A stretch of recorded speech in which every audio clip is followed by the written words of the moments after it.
hello. Okay, so I decided that I should probably elaborate on the video that I did yesterday, seeing as it was like a crazy jumbled mess of nothing. So I'm gonna do that because I stumbled across a video a while ago and I kind of wanted to incorporate something from that video into this video, and the link to the video that I found is going to be in the sidebar. I think it's over here somewhere, so you can watch it too. It's actually called I'm at the Walrus, and it is about a 14-year-old boy who meets John Lennon and actually gets to interview him and just ask him a bunch of questions, whatever. It's awesome. It is a really cool video. I'm all about it. So, I had to write it down because even though I wrote points out for this one, I'm just gonna butcher it like I did the last one. John Lennon, in his video, or in this video, and it wasn't really his, I guess, in the video brings up probably one of the best points of anything ever, I guess, when it comes to the idea of living peacefully. And that was, my apologies for not looking directly at the camera because I'm going to read this because I just screwed up. Anyway, do everything for peace. Piss for peace. Smile for peace. Go to school for peace. Or don't go to school for peace. Whatever you do, just do it for peace. How awesome of a thought is that in general? If you think about it, if you really take it into consideration and really just kind of like tumble it around in your head for a little while, why not? Why not just live for peace and for love? And why not live to be happy? How awesome is that? People spend too much time worrying about what they have and what's going to take them where, financially or like in a material way. Why don't we step away from the materialistic just way our society is and just go back to when it was about just loving? I mean, just like I said before, just freaking love somebody. Oh my god.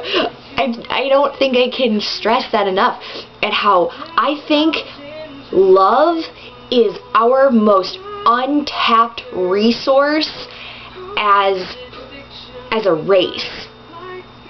We have the ability, whatever you believe in, God, evolution, I mean, whomever, whatever you believe in, we as human beings are given the ability to love outside of just a sexual way. And you know, to make decisions and choices and know right from wrong and good from evil and to invent and change and just, we are such amazing complex structures that could do so good for everyone. And we could, the things we could do are just limitless, and we're not using it. Instead of, oh no, how do I want to, sorry, I guess, you know, everybody knows how it feels to be loved.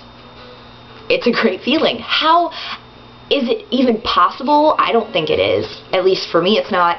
I don't think it's possible for me to be upset or hurt when I'm loved or in loved and somebody proves that to me. You know, when someone tells me they love me, I can't be mad at that at all. I'm ecstatic to know that someone has that strong of a feeling for me, that they can use the word love. It's so powerful. It is a powerful word. But at the same time, so is hate. And telling someone you hate them or saying you hate something is so detrimental. It's terrible. You can really bring a person down just as fast as you can bring a person up by telling them you love them. And I don't know if that's scary or awesome, to be completely honest with you, I'm not sure, because it's amazing to me that those two words have so much power over people. And I don't know. I like the idea of love more than I like the idea of hate, and I think that you figured that out from the last video, or at least I hope you did, and if not, then obviously you weren't paying attention, which is cool. Whatever. But I definitely dig what John Lennon is saying. He's a great guy. He's awesome. And I think that we can build upon what he's saying about living peacefully. We can. It's not hard at all. It's baby steps. Little things every day. Teeny things, like I said in the last video, of, you know, not getting mad at somebody at a green, red stoplight, whatever. Not being mad at your husband or boyfriend for forgetting, you know, an anniversary, or the first time that you met at this gas station and you pumped gas together. Like, unreal expectations, ladies. Love ya, you're great, but not everyone is a human Rolodex and is going to remember every single little thing of your life. And if they do, then they need something better to do. I mean, it's cool if they remember stuff like that, but there are bigger things you need to focus on in your relationship than how long you've been together. Because it's not about how long you've been together, it's the amount that you love each other, or the amount that you care about each other. Because you don't have to be in love. You could just care about each other because you could be just starting off a relationship. That's fine. I was reading an article, and I don't remember where I read it, and I wish I did because I would tell you guys, but it gave percentages of how many spouses tell each other on a daily, weekly, monthly, yearly basis that they love each other. And the numbers were horrible. I mean, it was upsetting. They were really horrible. People didn't remember the last time they told their spouse they loved them. It was never every day. It was once a month, once a week, a couple times a year. What? Really? If you are married to somebody, I mean, that's it. You are committed to that person for life. Even if you're not married, because, you know, there are some marriages that aren't legal, but that's a totally different topic altogether. We're not going to get into that because they totally should. Whatever. Anyway, if you are in it for the long haul with somebody, basically, then it should be, I love you. And that's it. They should know that you love them, and it should be a really important thing for you to make sure that they know. It shouldn't just be an assumed thing. Don't be like, oh, well, she knows I love her, he knows I love him, whatever, because I married them, or I'm with them forever, and we have our promise rings, or whatever you have, and we have kids together. And no, not at all. You need to say it, because saying that you love somebody is better than somebody hoping that you still love them.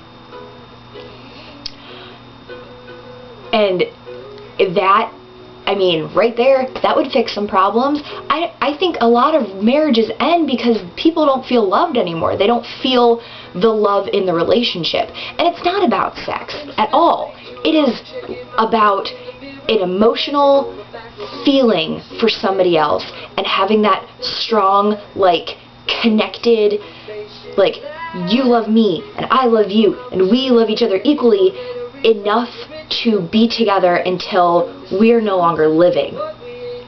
It's phenomenal. It is an amazing thing, and if you find that and you have it, keep it. Keep it. It is so hard to come by because people are too consumed with themselves, and if you can find somebody that you love equally to the amount that you love yourself or more, don't screw that up. I know that I'm 19 years old, but I've seen both of my parents go through 3 divorces each, including their own, and I think that I've got a pretty decent grasp on the whole relationship thing just based on them, along with what I've been through. So, with saying that, moving on, we're going to go back to the peace thing a little bit, with a little bit of love mixed in, because love is just what we do, and that's how it is. And it's a natural emotion that we have. We're taught to love, but to a certain extent we are taught to love, because